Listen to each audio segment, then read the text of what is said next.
What is up, guys? So today, Valve came out with news revolving their newest game, Artifact, which is a trading card game that takes place in the Dota universe. Now, just to go over what the game is really quick, it's a trading card game where it's heavily inspired by Magic the Gathering and Dota. You have a deck of 40 cards with 5 heroes, just like a Dota 2 team, 5 heroes in it. There's 44 heroes that exist in the game right now and 280 cards in the game overall. The game has 3 boards. Think of Hearthstone as one board, 3 boards that each consist of basically like a lane with a tower. Tower is your objective. Kill 2 towers, you win. Or if you kill a tower and Ancient spawns, you then kill the Ancient, which has twice the health of a tower. You can also win that way. So there's a lot of strategy between the 3 different lanes, controlling them using your heroes, and your heroes will all have a corresponding color. There's 4 colors that exist. You have the black, blue, red, and green, very similar to Magic.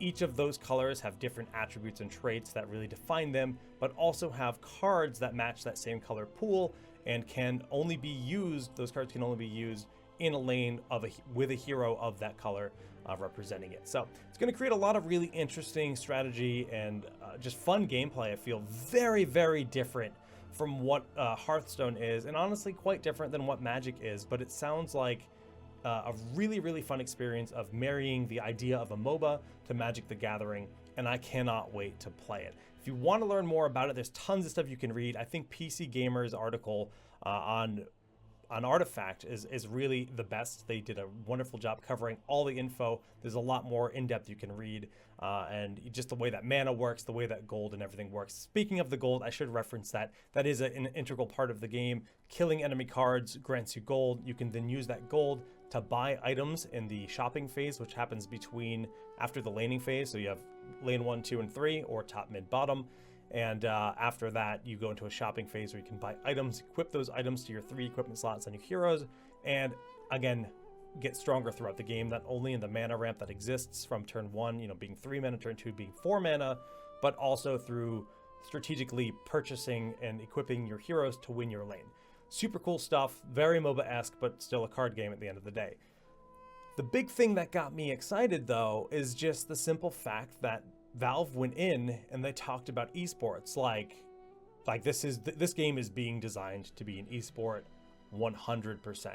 And one of the first things that Gabe said in his discussion on this public announcement to the media was that they've learned a lot from their other esports titles, and they're bringing all of those lessons to Artifact from the beginning. So he's just straight up just like, yeah, we're running a $1 million tournament for Artifact in 2019 Q1. Start of next year, we have a $1 million event already. The game will have automated tournaments. These automated tournaments are going to be everything from just your standard draft tournament or to sealed deck tournaments built into the game that you can just enter as a player.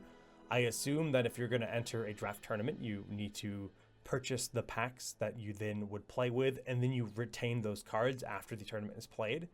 And I have no idea what kind of rewards are going to exist in this. They were very specific to say that this is not a free-to-play game, mind you. It's going to function as a business model just like Magic the Gathering would as a paper card game, right? You're going to have to buy every single pack for every single card. There is no daily quest to earn gold in the game to then buy cards with free currency. You buy every single pack as if you were to go to the store and buy a booster pack from your local, card shop or hobby shop or whatever. It's really being just brought up just like that. And they didn't confirm or deny if it's a collectible card game or a trading card game where you then own that card and you can give that card to your friend.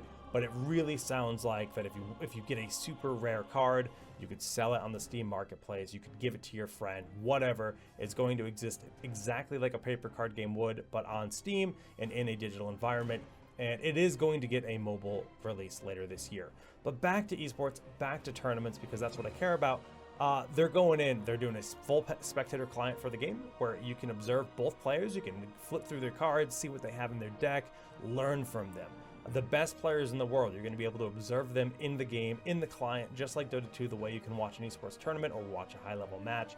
You're going to be able to do that with this, and I think that's amazing, the fact they already have all these tools built and ready, and it's just really, really good for the esports space, because it's going to be a lot it's still going to be net decky to an extent. I'm sure it's a digital card game. There's going to be guides and decks and stuff that are created, but learning how to play those decks firsthand by watching a player is amazing. And obviously Twitch is a huge resource, an amazing way to do it for a lot of people, being able to watch on mobile, being able to watch from work, whatever. But there's a different level of knowledge that you can gain from going in and just watching within the client and being able to look through both sides and look through all the cards, because it truly is a different experience. And it's also going to have compendiums for esports. They're not just going to be doing this $1 million tournament. They're already ready to rock and roll with full-on compendiums. And I mean, obviously we don't know the depth of that, but they went on to talk about like modding and what they want to do for the Steam marketplace for this game. And they mentioned that they want illustrators to be able to create their own artwork for cards and heroes, and the special animations, unique animations and character designs and everything within the game. And that's not something that exists yet, but that's something they are and want to bring to the game in the future. So when we think about compendiums and we think about what they're willing to do with the public, naturally they'll be doing that themselves. So we could imagine the compendiums will have a lot of, you know, cool animations and special cards and maybe different boards that are available as parts of those compendiums. And obviously all of those sales and purchases will go towards supporting the prize pool, which is going to be baseline $1 million.